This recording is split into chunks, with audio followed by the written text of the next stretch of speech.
Hello, Shri Swami Samarth. कसे आहेत तुम्ही सगळे? मस्त आहेत ना? मस्तच राहात. तर माझ्या नवीन एका व्हिडिओमध्ये तुमचं सगळ्यांचं मनापासून स्वागत आहे. तर इथे सकाळी सकाळी आज नाश्त्याला बनवायला चालू आहे. तर इथे काय बनवायला चालू आहे तुम्ही म्हणत असाल की सकाळी सकाळी आम्हाला काय दाखवायला चालू आहे. तर इथे ना मी अगोदर काकडी खिसून घेतली, कारण खूप सारी काकडी होती मागे. एकदा मी काकडीचे जे धपाटे आहेत तर ते तुमच्यासोबत शेअर केले होते, पण तेव्हा एवढं काही शेअर केलं नव्हतं. नेमकं काय टाकले काय नाही, कसं मळले काहीच दाखवलं नव्हतं तुम्हाला. त्यामुळे म्हणलं की चला आज सविस्तर असं दाखवून घेऊ. तर इथे पहिल्यांदा मी काकडी खिसून घेतली आणि त्यामध्ये 1 वाटी गव्हाचं, 1 वाटी ज्वारीचं, अर्धी वाटी तांदळाचं आणि अर्धी वाटी बेसन पीठ, असे 4 प्रकारचे पीठं टाकले मी यामध्ये. आणि नंतर मग हिरवं मिरचू आणि जिरे, लसूण हे सगळं एकत्र वाटून घेतलं होतं आणि ते पण त्यात ॲड केलं. आणि नंतर तीळ टाकले, कारण तीळ इतके छान लागतात धपाट्यामध्ये, खरंच खूप छान लागतात तीळ. त्यामुळे मी कशात पण प्रत्येक वेळेस तीळ वापरते, म्हणजे वापरतेच. तर इथं तीळ बी टाकून घेतले, हळद, चटणी, मीठ. आणि तर ते लसूण टाकायला चालू आहे, कारण माझ्याकडून लसूण विसरला होता टाकायचा. नंतर मग सगळ्याच्या उशिरा मी लसूण टाकून घेतला, कोथिंबीर टाकून घेतली. आणि आता इथं तेल टाकून घेतले थोडंसं, कारण तेलाने एकदम मऊ आणि सॉफ्ट होतात, असे कडक आणि निब्बरपणा येत नाही धपाट्याला.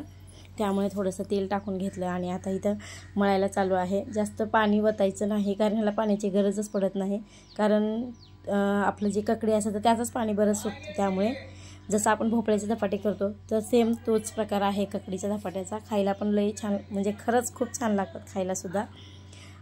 त्यामुळे मी तुमच्यासोबत शेअर करते. तर इथे बघा आमच्या वडिलांचं सकाळी सकाळी देवधर्म वगैरे चालू आहे, म्हणजेच विभूती लावायचं कपाळाला, खायचं, दिवाबत्ती लावली त्यांनी. माझे धपाटे चालू होते तोपर्यंत दारामध्ये 6 पायीची गाय आली होती. तुमच्यासोबत पूर्ण शेअर करायचं होतं, पण ती गाडी आमच्या दारात थांबलीच नाही, लगेचच पुढे निघून गेली. त्यामुळे थोडासाच व्हिडिओ घेतला आहे, कारण 6 पायाचं 5 पायाची ससा आपल्याला काय बघायला भेटत नाही, कधीतरी असे बघायला भेटते. त्यामुळे मला चला थोडीसं काय होणार स्किप तुमच्यासोबत शेअर करू, तुमचं पण दर्शन घडेल त्यामुळे. तर इथे बघा आमच्या वडिलाचा नाश्ता चालू आहे आता, कारण त्यांना पण असले धपाटे वगैरे खूप आवडतं. मासवड्या, धपाटे, जे पण काही जुना पदार्थ आहे तर ते त्यांना खूप आवडतं खायला. त्यामुळे 4-5 दिवस होते तोपर्यंत रोज वेगवेगळे एक पदार्थ केला होता त्यांच्या आवडीचा. पण मी सगळं काही तुमच्यासोबत शेअर केलं नाही, रोजकेच 2-4 पदार्थ शेअर केले तुमच्यासोबत. आणि आता फायनली आज वडील जाणार होते, दुपारून 3च्या बसनं जाणार होते.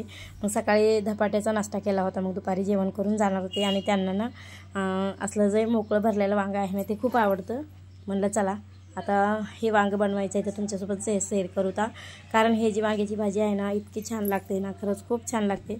जेव्हा रेणुका आली होती मागे, म्हणजे रेणुकाचा नवरा, तिची सासूबाई, ते सगळे आले होते ना, तर तेव्हा ही भाजी त्यांना इतकी आवडली होती ना.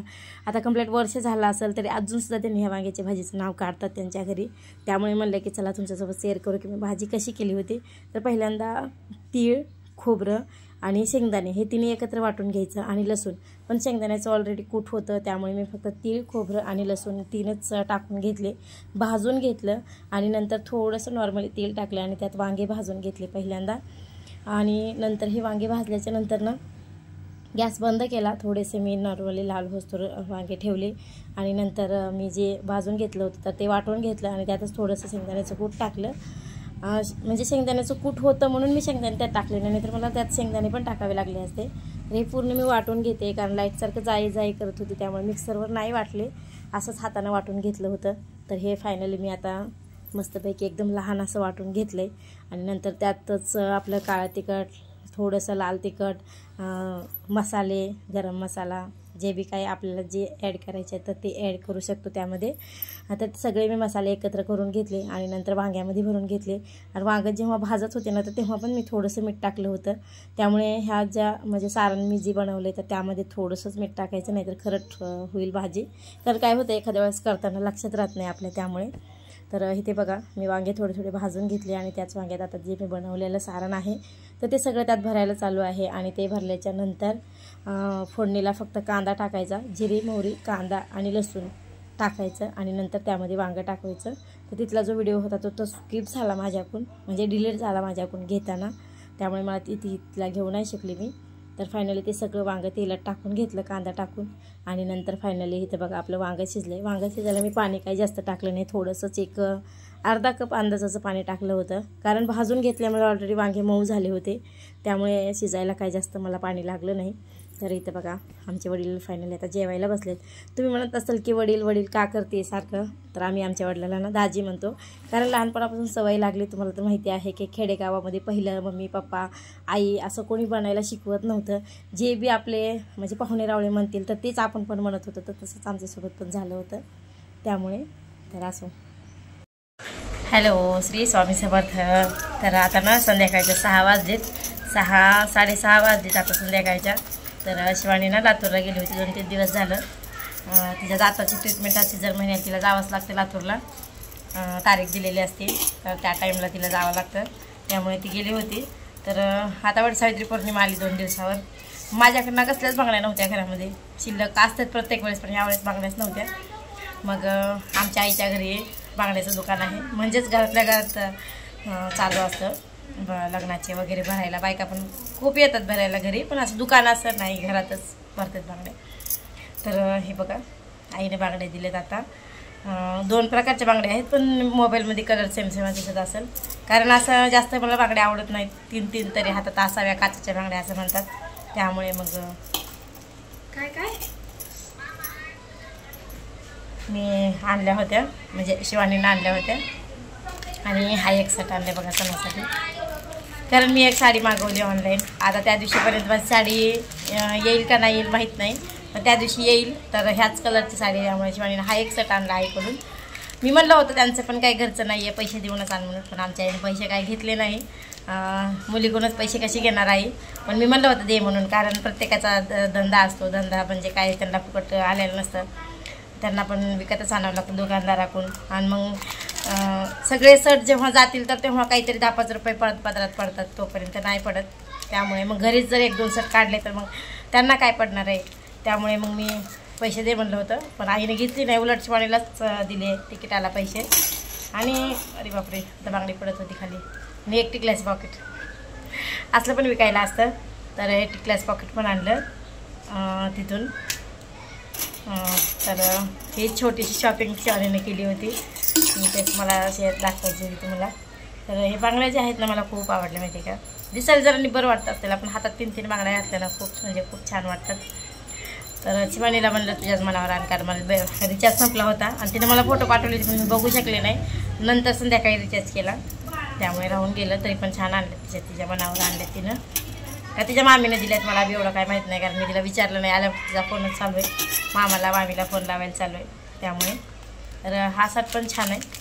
आता जेव्हा साडी येईल तेव्हा दाखवेल, तर बघू माझी साडी जर टायमाला आली ह्याचा उपयोग होईल, नाहीतर मग काही उपयोग होणार नाही ह्याचा. मी सहसा शर्टाचे बांगड्या वापरत नाही सहसा कधी, पण आता आणला आहे शर्ट. साडी जर आली तर ह्याचा वापर होईल.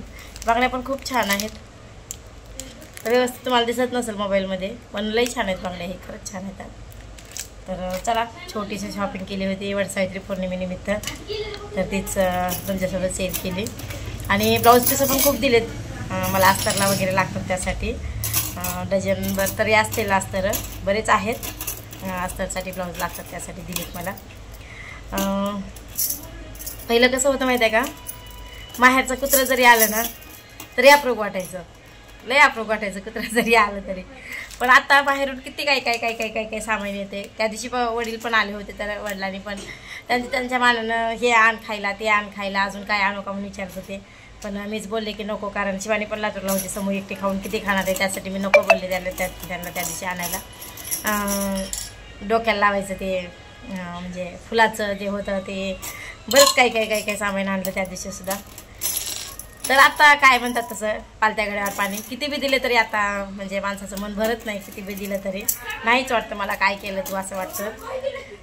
पण पहिल्याच्या काळाचा आताच्या काळामध्ये लई फरक झाला आहे, खरंच खूप म्हणजे जमीन आसमानचा फरक झाला आहे. तर असं चला, आता मला पण एकदा बसल्या मला बघायची आठवण आली. पहिलं किती अप्रूप वाटायचं, बाहेरचं कुत्रं जरी आलं तरी, कुत्रं आले दारात आमच्या आईच्या गल्लीत असं वाटायचं. पण आता माणूस जरी आलं तरी अप्रूप वाटत नाही, कारण आता मोबाईल झाले, रोज व्हिडिओ कॉलवर एकाला बघण्यात येतं, बोलण्यात येतं. त्यामुळं असं काही नवल असं काही वाटत नाही. मोबाईलमुळं सगळं चाराने हिस्सा फक्त प्रेम राहिले एकामध्ये, बाकी सगळं धुवून गेले मोबाईलमुळं, शिकत झाली आता. तर असो, चला आता. आज दिवसभर लाईट नव्हती, आता लाईट आली, मला मोबाईल पण चार्जिंग लावायचे. तर चला मग मी मोबाईल चार्जिंगला लावते. आणि मला अजून एक सांगायचं होतं, वडील पण 2-4 दिवस झाला आले होते, 4 दिवस राहिले वडील पण, अजून 2-4 दिवस राहावा म्हणलं होतं, एवढे पौर्णिमा करून जावा, पण त्यांना करमत नव्हतं इथं, कारण कामाची सवय असते त्यांना. आणि इथं पण शिवानीचे पप्पा पण नाही, ते असल्याच्या नंतर एकूण एकाच्या नादानं माणूस जातं करतं, बाहेर बोलणं करणं होतं, पण कुणीच नाही. मी माझ्या कामामध्ये, काकूच्या म्हणजे काकू तर काही दिवसभर झोपलेलेच असतात, म्हणजे जागे असतात, पण काय बोलणार ना माणूस, बोलून काकूला तरी किती बोलणार, आणि मी माझ्या कामात असते, बोलणार कोणाला. त्यामुळे मग 4 दिवस राहिले आणि आज गेले 3च्या बसनं, वडील पण गेले. आज शिवानी आता आली 5च्या बसनं आणि वडील 3च्या बसनं गेले. त्यामुळे थोडंसं घर आज खायला उठत होतं, म्हणजे थोडंसं बुच्चं घर असं वाटत होतं थोडंसं, पण आता शिवानी आली तर अजून भरल्यासारखं झालं. एक माणूस कमी झाले की घरात किती माणसं कमी झालेत असं वाटतं. त्यामुळे तर असो, चला माझा मोबाईल.